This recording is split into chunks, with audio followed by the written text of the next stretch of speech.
Chapter number 15 the zoo. आज हम उसमें आगे बढ़ेंगे।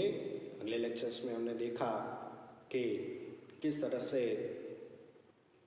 इस गद्य के इंट्रोडक्शन, लेखक परिचय और थोड़ी बहुत इस कहानी की जानकारी प्राप्त की। आज हम विस्तार से आगे बढ़ेंगे। तो चौक से निकलकर बाईं ओर जो बड़े साइन बोर्ड वाला छोटा कैफ़े है, वहीं जगदीश बाबू ने उसे पहली बार देखा था। तो जो चौक है और उससे निकलते ही बाईं राइट साइड की ओर जो बड़े साइन बोर्ड वाला एक छोटा सा एक कैफ़े है। साइन बोर्ड है यानी कि जो होर्डिंग्स जो लगा हुआ है छोटा सा, वहीं पे एक कैफ़े था। चौक यानी कि जहाँ पे चार रस्तों का चौराहा, जहाँ पर चार दिशाओं में सड़क जाती है, उसे चौक कहते हैं। तो वहाँ पर एक छोटा सा साइन बोर्ड वाला एक कैफ़े है। वहीं ने सबसे पहले जगदीश बाबू ने यानी कि लेखक ने उसे देखा था। गोरा चिट्टा रंग, नीली सफ़ाफ आंखें, सुनहरे बाल और चाल में एक अनोखी मस्ती पर शिथिलता नहीं।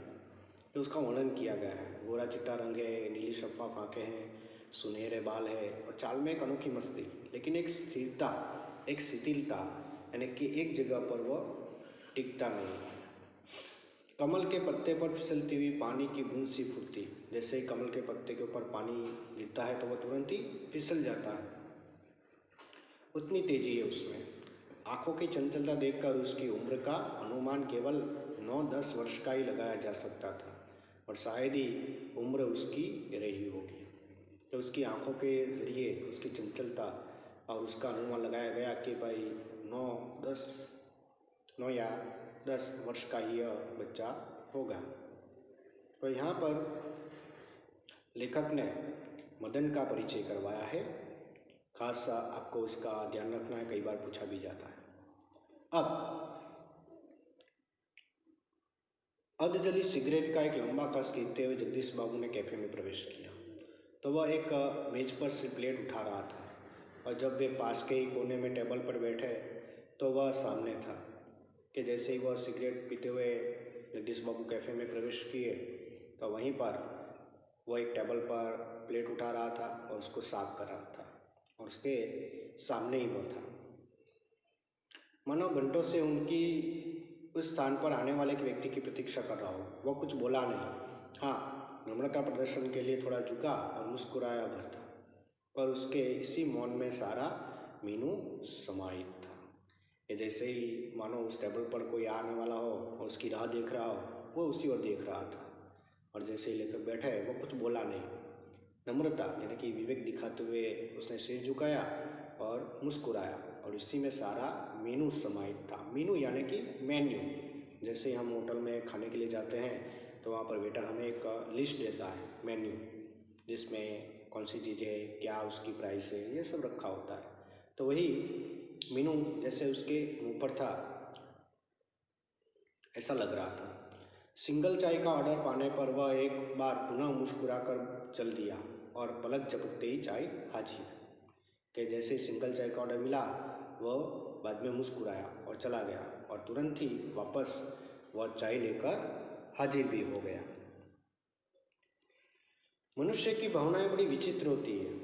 निर्जन एकांत स्थान में निसंग होने पर भी कभी कभी आदमी एकाकी अनुभव नहीं करता। लगता है इस एकाकीपन में भी सब कुछ कितना निकट है, कितना अपनापन है। तो हम देखते हैं कई बार मनुष्य की जो भावनाएं होती है वो बड़ी विचित्र होती है। निर्जन यानी कि एकांत में जब वो अकेला होता है, निसंग, कोई साथ में नहीं है, तो उसे कभी कभी ऐसा लगता है कि मेरे साथ सब लोग हैं। एक अनुभव सा होता है। जैसा अभी के लिए समय के लिए हम देख लें कि जो परिस्थिति उत्पन्न हुई है, हम घर पे बैठे हैं और ऐसा लगता है कि सब हमारे साथ हैं, हालांकि है नहीं। वो एक अनुभव होता है। और इसके विपरीत कभी कभी सैकड़ों नर नारियों के बीच जननमय वातावरण में रहकर भी सुनेपन की अनुभूति होती है। और कई बार ऐसा होता है कि जब हम स्कूल में जाते थे सब साथ में थे, फिर भी ऐसा लगता है कि हम अकेले हैं, कोई नहीं। अभी हम स्कूल नहीं जाते हैं, घर पर ही है, फिर भी ऐसा लगता है कि सब साथ में। तो मनुष्य की एक भावना है। और घर में भी ऐसा होता है, घर में सब लोग बैठे होते हैं, हम उनके उनके साथ है मम्मी पापा भाई बहन, तो ऐसा लगता है कि कोई नहीं है। और जब घर में कोई नहीं होता है तब हम उन्हें याद करते हैं, ऐसा लगता है कि हमारे पास में ही बैठे होते हैं। लगता है जो कुछ वह पराया है कितना अपनत्वहीन है, पर यह अकारण ही नहीं होता है। इस एकाकीपन की अनुभूति इसके अलगाव की जड़ें होती है विछो या विरक्त की किसी कथा के मूल में। तो ये जो अपनत्वहीन कि अपनापन न होना, ये ऐसे नहीं होता है। ये एकाकीपन अकेलापन के कारण ये अनुभव होता है कि हम जब अकेले रहते हैं तभी हमें उस व्यक्ति की महत्ता का पता लगता है कि वो हमारे लिए कितना उपयोगी है। माता पिता हमारे साथ हो तब हमें उनकी महत्वता या मूल्य पता नहीं लगता, लेकिन जब माता पिता से दूर रहकर हमें कहीं पढ़ना पड़े तब हमें उसकी वैल्यू या उनका महत्व पता लग सकता है। जगदीश बाबू दूर देश से आए, अकेले हैं। चौक की चहल पहल कैफे के शोरगुल में उन्हें लगता है सब कुछ अपनत्वहीन है। शायद कुछ दिनों रहकर अभ्यस्त हो जाने पर उन्हें ऐसी वातावरण में अपनेपन की अनुभूति होने लगे, पर आज तो लगता है यह अपना नहीं, अपनेपन की सीमा से दूर कितना दूर है। और तब उन्हें अनायास से याद आने लगते हैं अपने गांव, पड़ोस के आदमी, स्कूल कॉलेज के छोकरे, अपने निकट शहर के कैफे होटल। तो जगदीश बाबू अब अपने देश से दूर आए हुए हैं और अकेले हैं। जैसे आप सभी भी कई बार स्कूल में से टूर पर जाते हैं तो बहुत आनंद होता है पहले दिन तो, लेकिन वहाँ पर एक रात रुकना है तो रात को सभी व्यक्ति, मम्मी पापा जो भी घर में रहते हैं, सब याद आने लगते हैं। तो यहाँ पर चौक की चहल पहल है, कैफे का शोरगुल भी है, लेकिन सब कुछ अपरिचित, अपनत्वहीन, कोई परिचित नहीं है। और उन्हें लगता है कि शायद कुछ दिन यहाँ रहकर वह अभ्यस्त यानी कि ठीक हो जाएंगे और उन्हें इसी वातावरण में अपनेपन की अनुभूति होने लगेगी। थोड़ा समय लगता है। हम अपने घर में जिस प्रकार रहते हैं लेकिन दूसरों के घर पे जाए तो वहाँ का वातावरण कुछ अलग ही होता है, तो उसके अकॉर्डिंग हमें एडजस्ट होना पड़ता है, रहना पड़ता है। तो ये भी एक नई जगह थी और लेखक के लिए यहाँ पर अपने आप को ढालने के लिए समय लगेगा। पर आज तो लगता है कि यह अपना नहीं, अपनेपन की सीमा से दूर आ गया है। उन्हें लगता है कि ये तो अपना नहीं, अपनेपन की सीमा से बहुत मैं दूर आ गया हूँ। और तभी उन्हें अनायास ही अचानक ये सब कुछ याद आने लगता है कि मेरा गांव, पड़ोस के लोग, आदमी, स्कूल कॉलेज के छोकरे और निकट उनके पास के शहर के जो कैफे होटल है, सब उन्हें याद आ जाता है। तभी चाय साहब मदन चाय लेके आता है। जगदीश बाबू ने रागदानी में सिगरेट जाड़े, उन्हें लगा इन शब्दों की ध्वनि में कुछ है जिसकी रिक्तता उन्हें अनुभव हो रही है, और उन्होंने अपनी शंका का समाधान कर लिया।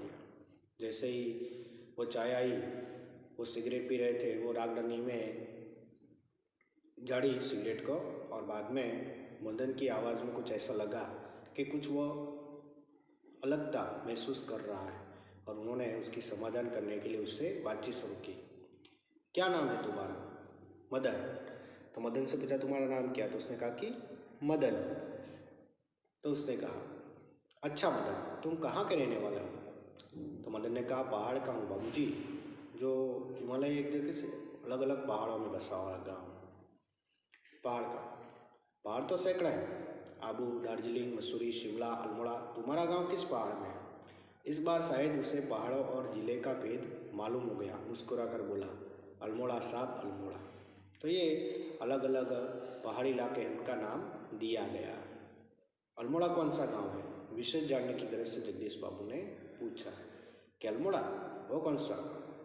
तो कई बार हम अपरिचित व्यक्ति से मिलते हैं, उसको जानने के लिए उसका नाम, कहाँ रहते हो, क्या है, यह सब धीरे धीरे बातचीत करते करते परिचित होते हैं। तो यहाँ पर भी जगदीश बाबू वह मदन से परिचय प्राप्त करता है।